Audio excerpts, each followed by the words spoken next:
Well, CoastLife, from talented artists to talented singers to so many other talented and gifted people in between, we have had a chance to chat with and recognize many of them, and we are very excited to chat with Stephanie Fowler, the recipient of the Eastern Shore Writing Association Legacy Award. Did I get all that right? Yes, ma'am, you sure did.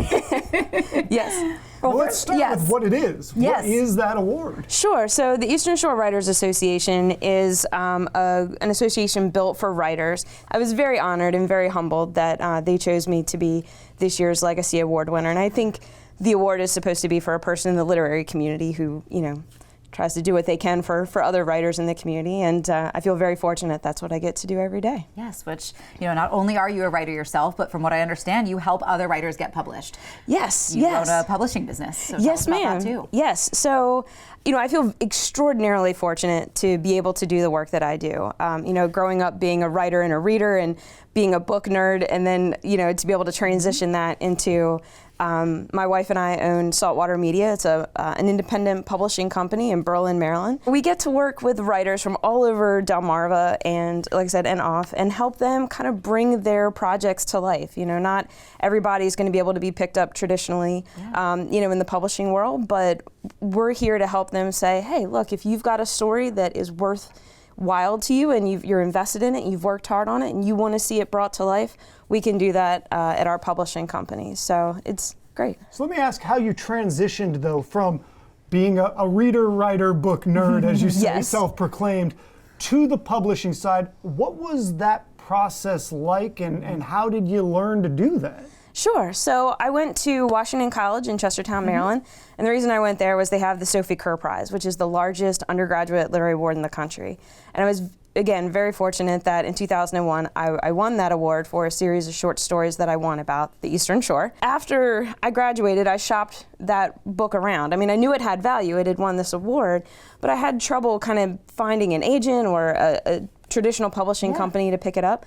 And so I realized that if the book was going to live, I was going to have to do it myself, and I had no idea what that meant. So I just kind of stepped blindly into the process.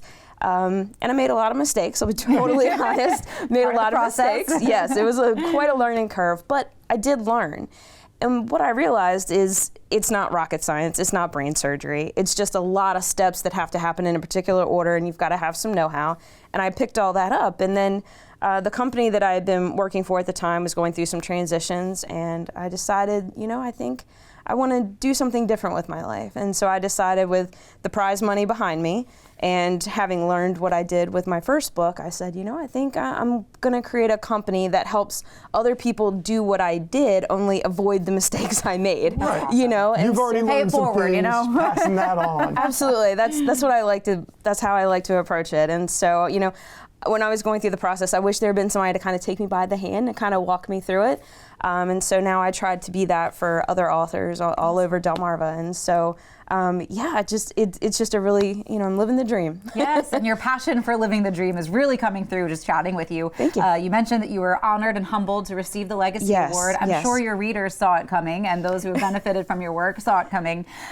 What do you mentioned nonfiction. What sorts of stories do you typically tend to write? So I'm a nonfiction girl, and being born and raised on the Eastern Shore of Maryland, the stories of the Delmarva Peninsula are really important to me. That's kind of my wheelhouse, my bread and butter. So the history of the area, the landscape, the culture, crimes, events, people, you know, all of that stuff is so interesting to me. So those are the types of stories that I like to tell in my personal writing. So. Well, you're here on the couch. I would hate to not get some of the names of these things out there. So give us some names so we can, you know, the people at home know what to look for. Sure. So if you're asking about my personal work, your stuff. Sure. So my first book was Crossings. The name of the first book was Crossings. That was the collection of short stories that won the Sophie Kerr Prize. I added one more to that collection and published that.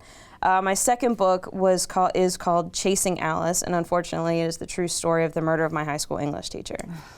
She was a person that had a great meaning in my life, and when that happened to her, had a profound effect, and I just wanted people to know who she was, not just this terrible thing that had happened to her. Exactly.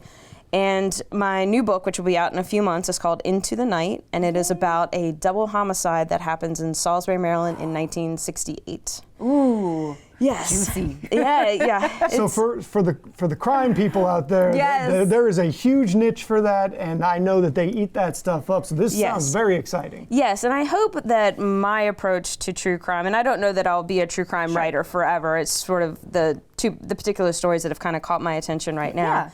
But I do hope that my approach to true crime comes from a more sensitive and respectful. I mean, I think sometimes true crime can be looked at as kind of sensational, but I do think we can do it ethically. But I think we have to work harder to do it ethically. So hopefully, my perspective on it is going to be a bit more sensitive and respectful. Well, as always, doing things the right way does take a little bit more energy. So, we appreciate that you're putting that in there. Well, I appreciate that. Thank you. Yes, Thank of you very course. much. And congratulations again on receiving the Eastern Shore Writers Association Legacy Award. And if folks do want to, they're aspiring to get their work published, how can they get in touch with you? Sure. So we're located in downtown Berlin, Maryland, and we're on the web, Saltwater Media, saltwatermedia.com.